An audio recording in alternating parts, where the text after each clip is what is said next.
The morning sun rose over Haven's Rest like it had for the past 12 years. Golden light spread across endless fields of wheat and corn that stretched to the horizon. Children ran between the crop rows, their laughter echoing across the peaceful colony world. Dr. Elena Rodriguez stepped out of her small research station and breathed in the clean air. She had come here 5 years ago to study the local plant life. What she found was something better than any discovery. She found home. The 50,000 people who lived on Haven's Rest had built something beautiful. Farmers, teachers, doctors, engineers, and families had created a simple life far from the noise and politics of Earth. Elena walked toward the town center, where the weekly market was setting. Up, Mrs. Chen was arranging fresh vegetables from her garden. Old Pete was tuning his guitar for the evening music. Sarah Martinez was hanging colorful drawings made by her kindergarten class. Everyone knew everyone here. They were a family. Dr. Rodriguez called out little Tommy Walsh. He ran up to her with dirt on his knees and excitement in his eyes. "Did you see the shooting stars last night?" "There were so many." Elena smiled and ruffled his hair.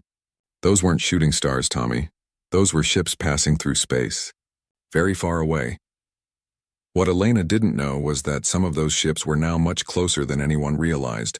High above Haven's Rest, Admiral Thexara of the Hegemony Enforcement Fleet stood on the bridge of his massive warship.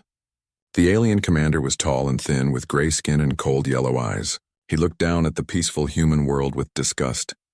"Such a pathetic species," he said to his second-in-command. "Look at them, farming and playing like children. They spread across space without asking permission. They take worlds that belong to the galactic hegemony." The second officer nodded. "Should we give them a chance to surrender, Admiral?" Thexara's thin lips curved into a cruel smile. "No. The Hegemony Council wants to send a message to all unauthorized colonies. Humans think they can take any world they want. Today we show them the price of defying galactic law." He turned to the communications officer. "Begin recording. I want this broadcast across all local systems. Let every species see what happens to those who ignore hegemony authority." Down on Haven's Rest, Elena was helping set up tables for the evening feast when the sky began to change. Dark shapes appeared high above, blocking out the sun. The ships were enormous, larger than anything the colonists had ever seen. "What are those?" asked Mrs. Chen, shading her eyes to look up. Elena felt ice in her stomach. She had worked on Earth's defense stations before coming here. She knew military ships when she saw them. Everyone needs to get inside, now. But it was already too late. Beams of deadly energy lanced down from the alien ships. The first strikes hit the communications tower and the small spaceport. Explosions lit up the afternoon sky. People screamed and ran in all directions. Elena grabbed Tommy Walsh's hand and ran toward her research station. She had emergency equipment there, including a quantum beacon that could send messages across space faster than light. If she could reach it, she might be able to warn Earth. More energy beams rained down. The school building exploded in a ball of fire. The hospital collapsed as walls melted under alien weapons. Elena saw Mrs. Chen fall as debris crashed around her. She saw old Pete trying to shield a group of children with his own body. "Why are they doing this?" Tommy cried as they ran. Elena didn't have an answer. This wasn't a military target. This was just a farming world with families and children. But the aliens were destroying everything systematically, like they wanted to make sure nothing survived. They reached Elena's station just as another energy beam hit nearby. The building shook and sparks flew from damaged equipment. Elena's hands moved quickly over the quantum beacon controls. The machine hummed to life. "Come on," she whispered. "Work. Please work." Through the small window, she could see alien ships landing in the fields. Soldiers in dark armor poured out, carrying weapons that glowed with deadly energy. This wasn't just orbital bombardment anymore. They were making sure every human died. The quantum beacon finally connected to Earth's emergency network. Elena began recording her message, knowing it might be the last thing she ever did. "This is Dr. Elena Rodriguez on Haven's Rest Colony. We are under attack by unknown alien forces. They're killing everyone, civilians, children, everyone. The ships are massive, technology we've never seen before." She uploaded the tactical data her sensors had gathered. 50,000 people live here. They're murdering all of us." An explosion nearby knocked her to the floor. When she looked up, alien soldiers were at the door. Their weapons were already charging. "Tell Earth," she gasped into the beacon. "Tell them what happened here. Tell them we died as humans, and we died free." The energy blast turned everything white. Admiral Thexera watched the final moments of Haven's Rest from his command ship. Fires burned across the continent. No human signals remained active. His soldiers reported complete success, 0 survivors. "Excellent work," he told his crew. "Make sure the recording is clear. I want every species to see this. Humans are not special. They bleed and die like any other primitive species." The broadcast went out across dozens of star systems. The message was simple. This is what happens to unauthorized colonies. This is what happens when you defy the galactic hegemony. But there was something Admiral Thexera didn't know. Dr. Elena Rodriguez's quantum beacon had worked. Her final message, along with complete sensor data and horrifying video footage, was already racing toward Earth at faster than light speed.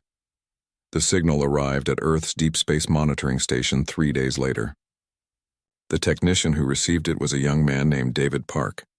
He had been expecting routine colony reports. Instead, he watched footage that would change everything. David saw the peaceful morning on Haven's Rest. He saw families working in their fields. He saw children playing and laughing. Then he watched it all burn. He watched alien soldiers hunt down civilians who tried to hide. He watched them kill children who couldn't run fast enough. The worst part was Admiral Thexera's final message, broadcast on all frequencies.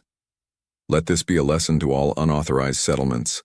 The galactic hegemony will not tolerate illegal expansion. Humans are just another primitive species and they will learn their place." David's hand shook as he forwarded the message to Earth's government. Within an hour, every leader on Earth had seen the footage. Within 6 hours, President Chen Wei was standing in the emergency session of the World Council. 50,000 people, the president said quietly. 12,000 of them were children. The room was silent. Everyone had watched the same horrible footage. They had all seen what the aliens did to innocent families. "What are our options?" asked the Secretary of Defense. President Chen Wei looked around the room at the faces of Earth's leaders. Each one showed the same mix of grief and rage that he felt in his own heart. "We have only one option," he said. "We show them what happens when you murder human children." The message to Haven's Rest had taken 3 days to reach Earth. Earth's response would take much longer to prepare. But when it came, the galaxy would learn that humanity was not the primitive species Admiral Thexera thought they were. The burning of Haven's Rest was over. But the fire it lit in human hearts was just beginning to spread. Ambassador Zekthul of the galactic hegemony paced nervously in his ornate office. 6 months had passed since the destruction of Haven's Rest, and something was very wrong. Earth had gone completely silent. The tall, blue-skinned diplomat had expected many things after Admiral Thexera's attack. Angry messages from Earth's government, desperate pleas for mercy, maybe even a small military response that the hegemony could easily crush. What he got instead was nothing at all. Still no response from the human homeworld? He asked his aide, a nervous creature with too many eyes. "Nothing, Ambassador. We've sent diplomatic messages, trade requests, even threats. The Sol system appears to be completely dark. No communications in or out for 6 months. Zekthul stopped pacing. This wasn't normal. When the hegemony destroyed unauthorized colonies, the parent species always responded somehow. They begged, they threatened, they tried to negotiate. They didn't just disappear. What about our spy networks? Surely we have some information about what's happening on Earth. The aide shuffled through data tablets with trembling hands. That's what worries me, sir. All our intelligence sources in human space have gone dark. The last reports we received were strange. Strange how? Massive industrial activity across all human worlds. Every shipyard from Earth to the outer colonies running at maximum capacity. Civilian populations being moved underground. Energy signatures that our analysts can't identify. Ambassador Zekthul felt a cold chill run down his spine. He had been a diplomat for 40 years. He knew the signs of a species preparing for war. But this seemed like something else entirely. Far from the hegemony's capital, deep beneath the Himalayan mountains on Earth, President Chen Wei stood in a vast underground chamber that hadn't existed 7 months ago. The strategic command bunker stretched for miles in every direction, its walls lined with screens showing industrial output from across human space. "Status report," the president said quietly. Admiral Sarah Hawthorne, Earth's finest military strategist, stepped forward. She was a small woman with steel-gray hair and eyes that had seen too much war. "All shipyards are at 150% capacity. We've converted every civilian industry to military production. Mining operations in the asteroid belt are pulling out more metal than ever before in human history. And the fleet? Currently at 387,000 dreadnoughts completed. The final 13,000 should be ready within 2 weeks. President Chen Wei nodded slowly. Around them, thousands of technicians worked at control stations coordinating the largest military buildup in human history. Every person in the bunker had watched the footage from Haven's Rest. Every person knew what they were working toward. Show me the latest design specs, the president said. Admiral Hawthorne activated a holographic display. The ship that appeared was massive, larger than anything the galaxy had ever seen. Its hull gleamed with advanced armor plating. Weapon systems covered every surface. Most importantly, it carried technology that humanity had kept secret for decades. Each dreadnought is 2.3 kilometers long, Admiral Hawthorne explained.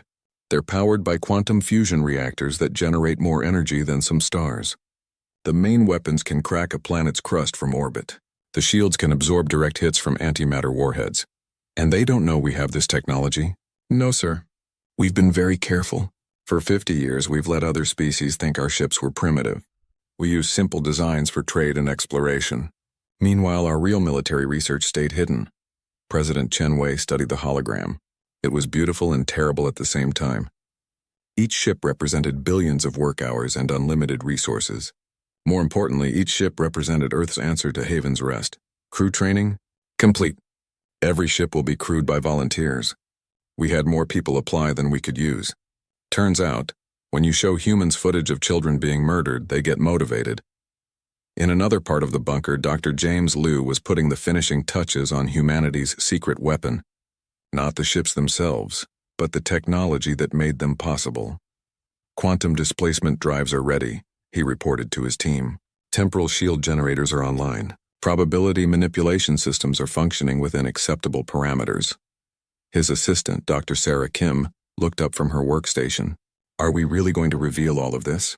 We've kept these technologies secret for so long. Dr. Liu thought about little Tommy Walsh from Haven's Rest. The boy who had asked about shooting stars and would never ask another question about anything. Yes, we're going to show them everything. Let the galaxy see what humans can really do when we stop holding back. Back in hegemony space, Admiral Thexara was growing increasingly worried. His victory at Haven's Rest should have made him a hero. Instead, he found himself assigned to patrol the border between hegemony and human space, watching for Earth's response. Admiral, called his communications officer, we're detecting something strange from the direction of Sol system. What kind of strange?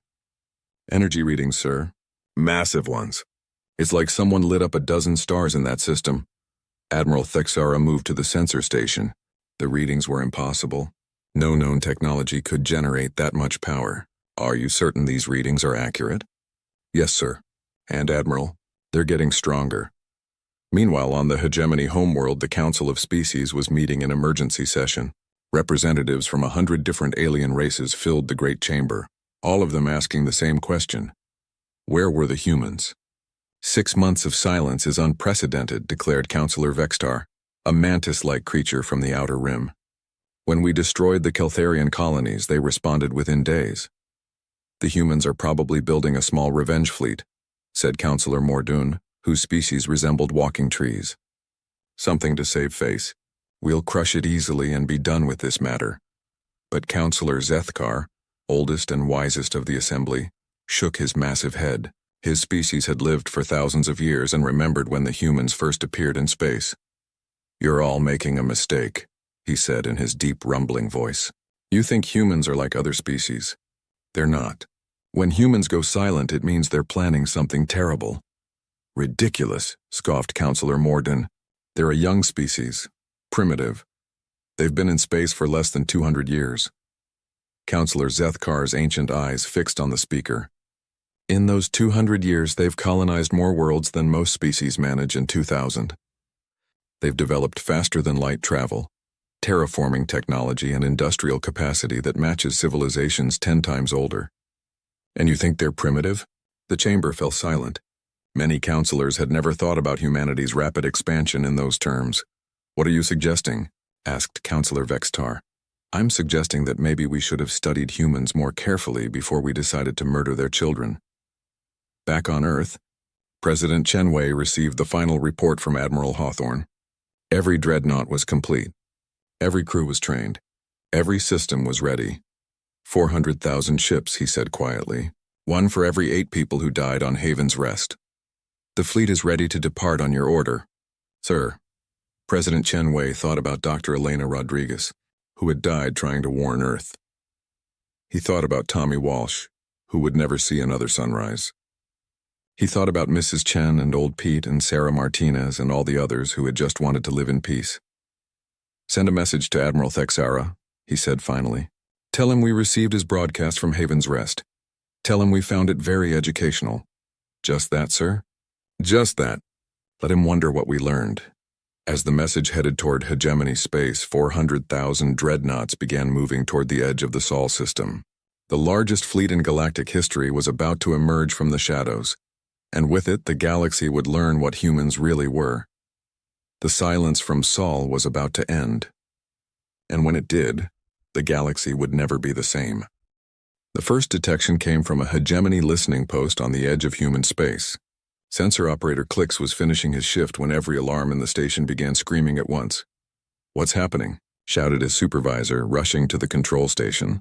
Clicks stared at his screens in disbelief. "Sir, I'm reading massive energy signatures emerging from Sol system. Multiple contacts, very large, moving at incredible speed." "How many contacts?" Clicks's hands trembled as he worked the controls. The number kept climbing. "Sir, I'm reading." "This can't be right. Give me a number." "Over 400,000 ships, sir, and they're all heading directly toward us." The supervisor grabbed the emergency communication system. Within minutes, the report was racing toward Hegemony Central Command. Within an hour, every major government in the galaxy knew that humanity's silence had ended. Admiral Thexara received the news while inspecting his border patrol fleet. He read the report 3 times before he believed it. 400,000 ships, he said to his aide. That's impossible. Humans don't have that kind of industrial capacity. The reports are confirmed from multiple sources, Admiral. Long-range scans show a fleet formation so large it takes hours to count all the ships. Admiral Thexara felt something he hadn't experienced in years. Fear. What kind of ships are they? Unknown design, sir. Much larger than anything we've seen from humans before. Each vessel appears to be over 2 kilometers long. The Admiral stared out at the stars, remembering his easy victory at Haven's Rest. 50,000 humans had died without putting up any real fight. Their ships had been small and weak. How could they possibly have built such a massive fleet in just 6 months? Get me a direct line to Hegemony Central Command, he ordered. We need reinforcements. All of them. On Earth, Admiral Sarah Hawthorne stood on the bridge of the UES Retribution, the flagship of humanity's revenge fleet. Around her, 3999 other dreadnoughts moved through space in perfect formation. Each ship was a masterpiece of human engineering, bristling with weapons that could turn planets to dust. Admiral, reported her communications officer, we're receiving panic signals from across hegemony space. They know we're coming. Good. How long until we reach the nexus point? 18 hours at current speed. Admiral Hawthorne nodded. The nexus point was a strategic system that controlled access to both human and hegemony space. It would be the perfect place for the galaxy's largest battle. It would also be the perfect place to send a message that no one could ignore. Open a channel to Admiral Thexara, she ordered. Her crew worked quickly to establish the connection. When Admiral Thexara's face appeared on the screen, Admiral Hawthorne could see the fear in his alien eyes. Admiral Thexara, she said calmly, I believe you have something that belongs to us. I don't understand, the alien replied, trying to sound confident. We have nothing of yours. You have the blood of 50,000 humans on your hands. 12,000 of them were children. You broadcast their deaths across the galaxy like entertainment. Admiral Thexara's expression hardened. Haven's Rest was an illegal settlement. We enforced galactic law. No, said Admiral Hawthorne quietly. You committed genocide, and now we're coming to collect payment for what you did. You cannot threaten the hegemony with a single fleet no matter how large. Admiral Hawthorne smiled, and it was not a pleasant expression. Admiral, you killed 50,000 of our people, so we built 400,000 dreadnoughts. 1 ship for every 8 people you murdered. We did the math. The connection ended, leaving Admiral Thexara staring at a blank screen. Around him, His bridge crew worked frantically to coordinate the largest military response in hegemony history. Status report on our reinforcements, he demanded. The Third Fleet is moving to support us, his aide reported. Also the 7th, 12th, and 15th Fleets. Total force will be approximately 2.3 million ships. Admiral Thexara felt some of his confidence return. 2.3 million ships against 400,000. The humans might have caught them by surprise, but numbers were numbers. No force in the galaxy could stand against such overwhelming odds. But deep in space, Admiral Hawthorne was reviewing intelligence reports that told a very different story. Humanity's spies had been busy during the 6 months of silence.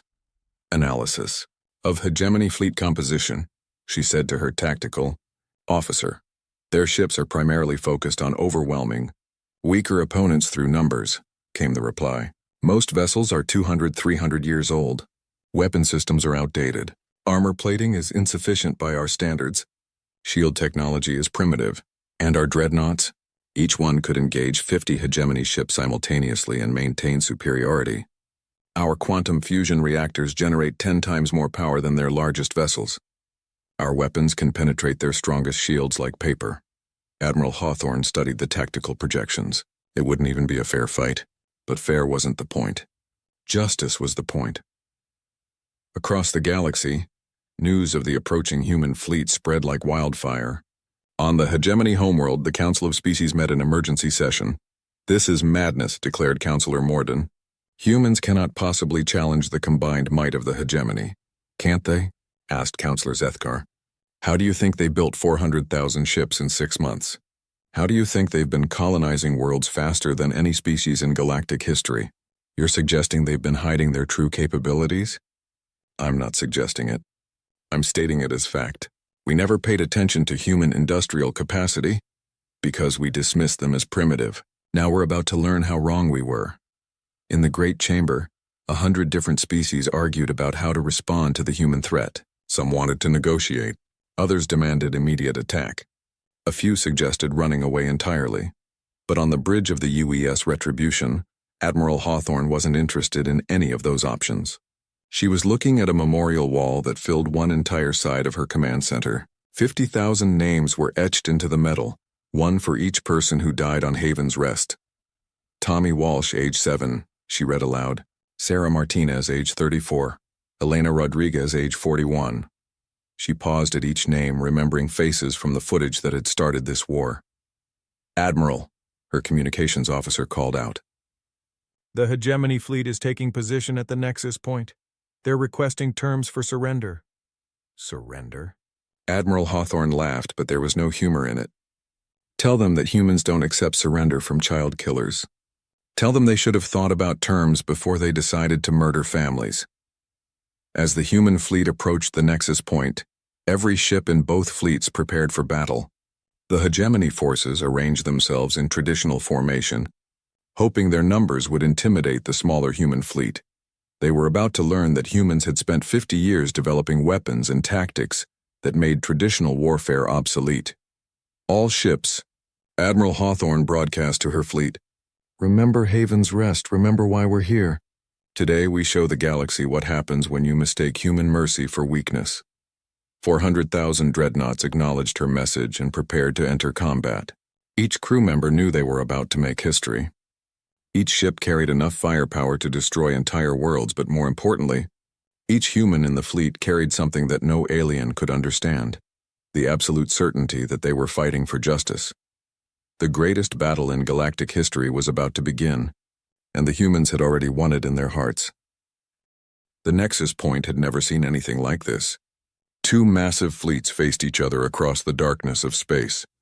On one side, 2.3 million ships of the galactic hegemony spread out in traditional battle formation. On the other side, 400,000 human dreadnoughts arranged themselves in perfect geometric patterns that looked almost beautiful. Admiral Thexara stood on his flagship's bridge, studying the human fleet through long-range sensors. Even though his forces outnumbered the humans nearly 6-1, something felt wrong. The human ships were too calm, too organized. They moved with the precision of a species that had never lost a battle. All ships report ready for combat, his tactical officer announced. Begin the attack, Admiral Thexara ordered. Show these humans the price of defying the hegemony.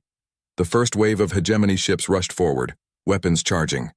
Energy beams and missile salvos filled the space between the fleets. It was a sight that would have terrified any other species in the galaxy. But Admiral Sarah Hawthorne just smiled coldly as she watched the incoming attack on her screens. All ships, she broadcast calmly, activate defensive systems and prepare to show them what real weapons look like. What happened next changed everything everyone thought they knew about space warfare. The human dreadnoughts lit up with energy, shields that absorbed the hegemony weapons like they were flashlights. Missile strikes that should have destroyed ships harmlessly exploded against barriers that seemed impossible. The entire first wave attack accomplished nothing except to announce the beginning of the battle. Impossible, breathed Admiral Thexera. Our weapons should have crippled at least a dozen ships. Sir, his sensor operator called out, the human vessels are charging their own weapons. Energy readings are, sir, they're off the scale. Admiral Hawthorne stood at her command station watching the tactical display. Each human ship was represented by a blue dot. Each hegemony ship was red. There were many more red dots, but that didn't matter anymore. All ships, she announced, fire. 100,000 dreadnoughts opened fire simultaneously. The beams that lanced out from the human fleet were unlike anything the galaxy had ever seen.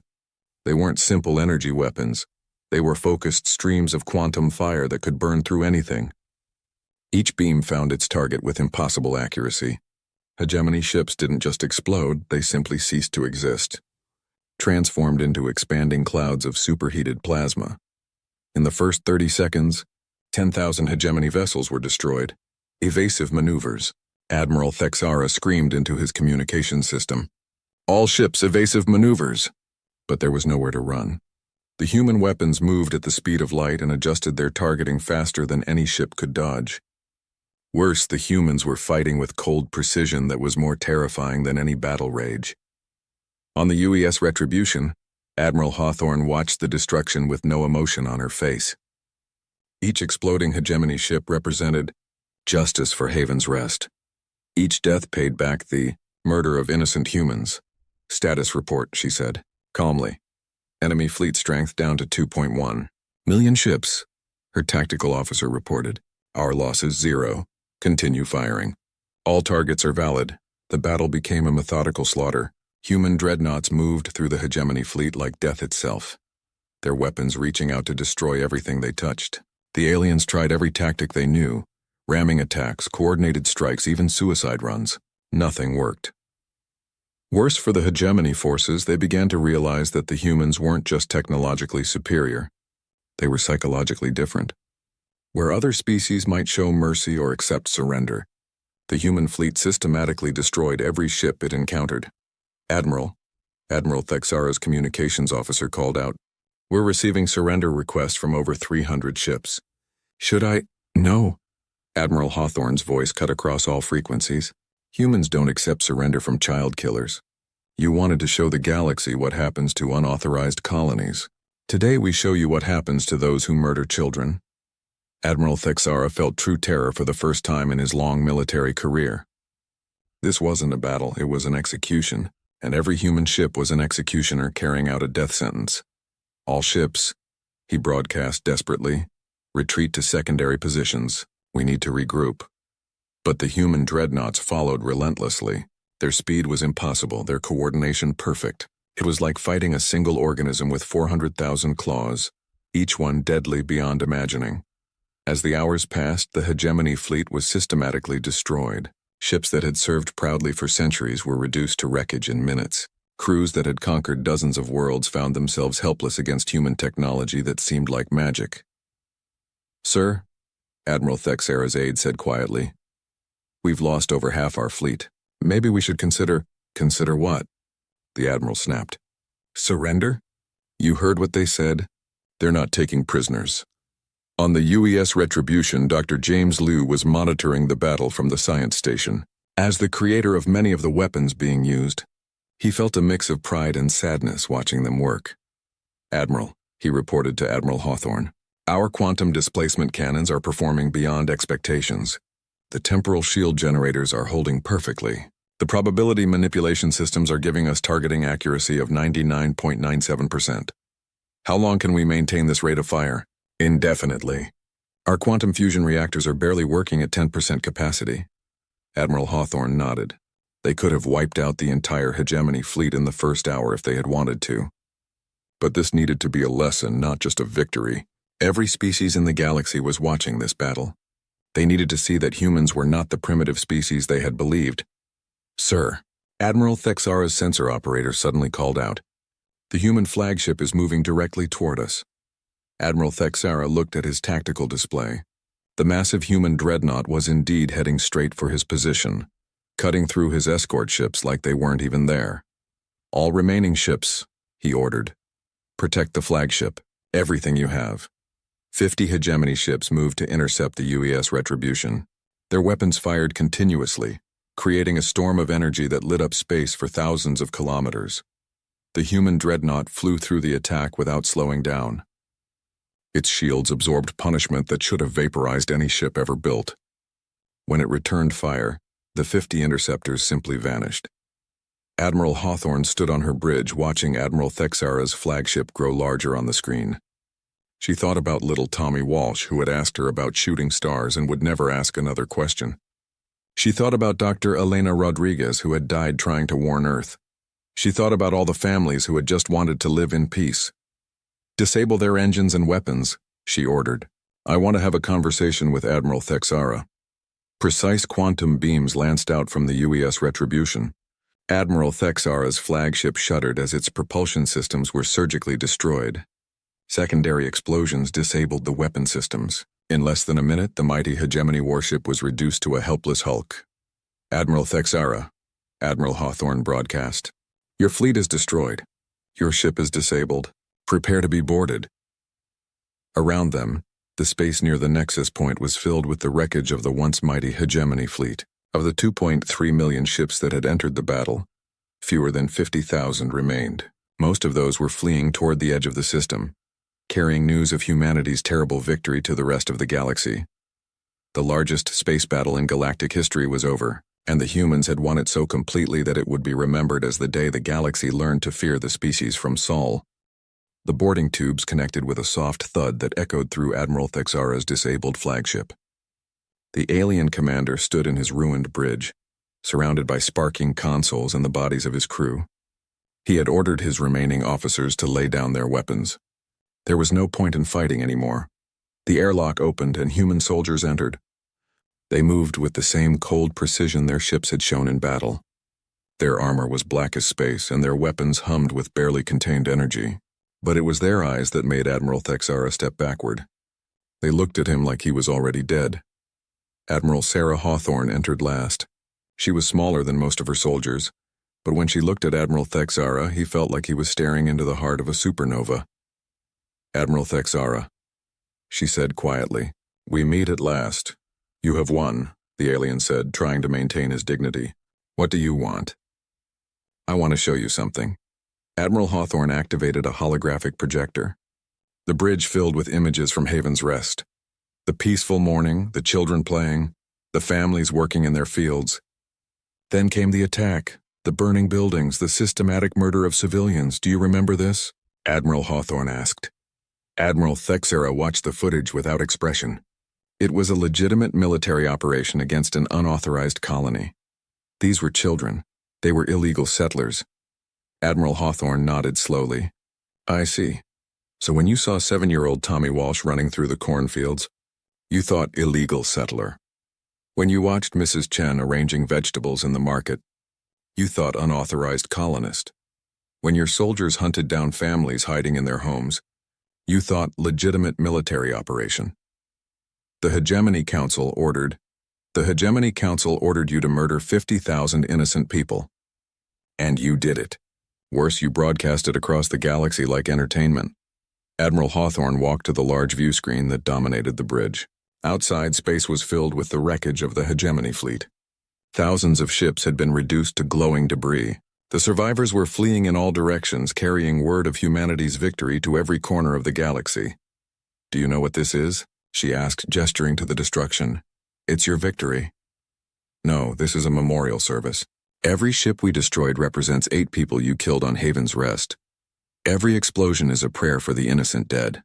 Every piece of wreckage is a promise that this will never happen again. Admiral Hawthorne turned back to face him. You thought humans were weak because we seemed peaceful. You thought we were primitive because our ships looked simple. You were wrong about everything. She activated another hologram, this one showing the human dreadnought that had brought him here. Each of our ships carries enough firepower to crack a planet's crust. We have quantum fusion reactors that generate more energy than some stars. Our weapons can manipulate time and probability. Our shields can absorb the explosion of antimatter warheads. Admiral Thexara stared at the technical specifications in disbelief. This technology, it should be impossible. We've had it for 50 years. We kept it secret because we hoped we'd never need to use it. We wanted to explore the galaxy in peace, to trade with other species, to learn and grow together. You made that impossible when you decided to murder our children. Admiral Hawthorne walked over to a section of the bridge wall where her soldiers had installed a memorial display. 50,000 names scrolled slowly across the screen. Every person who had died on Haven's Rest. Elena Rodriguez, she read aloud. She was a scientist who studied plants. She loved helping children learn about nature. She died trying to warn Earth about your attack. Tommy Walsh, 7 years old. He wanted to be a starship pilot when he grew up. Your soldiers shot him while he was hiding in a storage shed. Sarah Martinez. She was a teacher. 23 children were in her care when your soldiers found them in the school basement. She tried to shield them with her own body. Admiral Thexara said nothing. What could he say? He had ordered these deaths. He had watched them happen. He had been proud of them. You're going to kill me, he said finally. No, Admiral Hawthorne replied. You're going to live. You're going to go back to the Hegemony Council and tell them what you saw here. You're going to explain that humans are not the primitive species you thought we were. You're going to make them understand that if they ever attack another human colony, we'll come back with 2 million dreadnoughts instead of 400,000.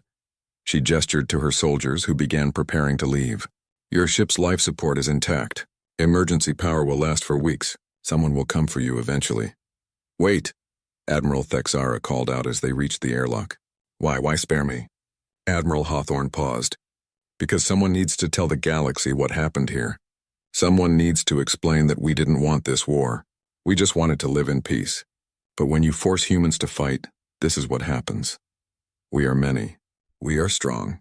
And we never forget our dead. Hours later, Admiral Hawthorne stood on the bridge of the UES Retribution as her fleet prepared to depart the Nexus Point. The battle was over, but the message was just beginning to spread.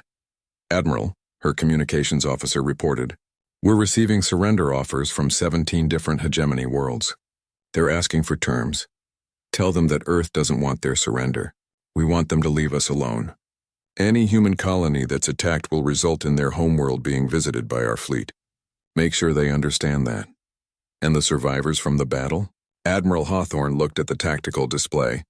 Nearly 50,000 hegemony ships had escaped the battle. They were scattered across dozens of star systems, carrying news of humanity's overwhelming victory. Let them go. Let them tell everyone what they saw here. As the human fleet prepared to leave, Admiral Hawthorne received a message from President Chen Wei on Earth. Sarah, the president said, the galaxy is in chaos. Every major government is demanding to know how we built such a fleet so quickly.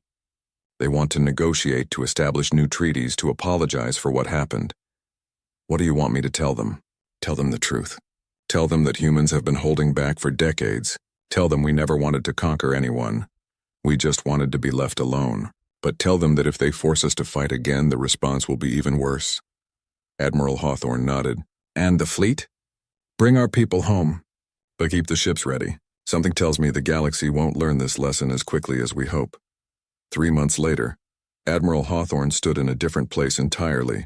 She was on Haven's Rest, where human engineers had been working around the clock to build something that had never existed before. The Memorial of the Innocent rose from the exact spot where the colony's town center had been. It was a massive crystalline structure that reached toward the sky like a prayer made solid. Inside, holographic displays showed the faces and names of every person who had died here. Tommy Walsh, age 7. Admiral Hawthorne read as she walked through the memorial halls. Elena Rodriguez, age 41. Sarah Martinez, age 34. President Chen Wei joined her, along with families from Earth who had come to pay their respects. Many were relatives of the dead. Others were simply humans who wanted to remember. The galaxy has changed, the president said quietly. Every species now knows what humans are capable of. The Hegemony Council has formally apologized and agreed to recognize all human colonies. 36 species have requested defensive alliances with Earth. And Admiral Thexara, court-martialed by his own people. They're hoping it will convince us not to hold the entire hegemony responsible for his actions. Admiral Hawthorne paused at a display showing the last moments of Haven's Rest. Dr. Elena Rodriguez's final message played on an endless loop, her voice calm and brave even as death approached. Tell Earth what happened here. Tell them we died as humans and we died free. She got her message through, Admiral Hawthorne said. Earth heard her. Earth answered. As the sun set over Haven's Rest, Admiral Hawthorne walked outside the memorial. In the distance, she could see the lights of New Haven, a city being built by colonists who had volunteered to resettle this world. Children were playing in parks built where alien soldiers had once marched. Families were planting gardens where fires had once burned. Above them all, barely visible in the evening sky, the shapes of human dreadnoughts kept watch. 400,000 ships still patrolled the borders of human space, ready to remind the galaxy of the price of attacking innocent people. The message was simple and clear. Humans remembered their dead. Humans protected their own, and humans had 400,000 dreadnoughts to make sure that message was never forgotten. The galaxy had learned a hard lesson about humanity. They had discovered that the peaceful farmers and teachers and children were protected by guardians who could burn worlds if they had to. Haven's Rest lived again. The dead were remembered, and the stars themselves bore witness to humanity's promise, never again.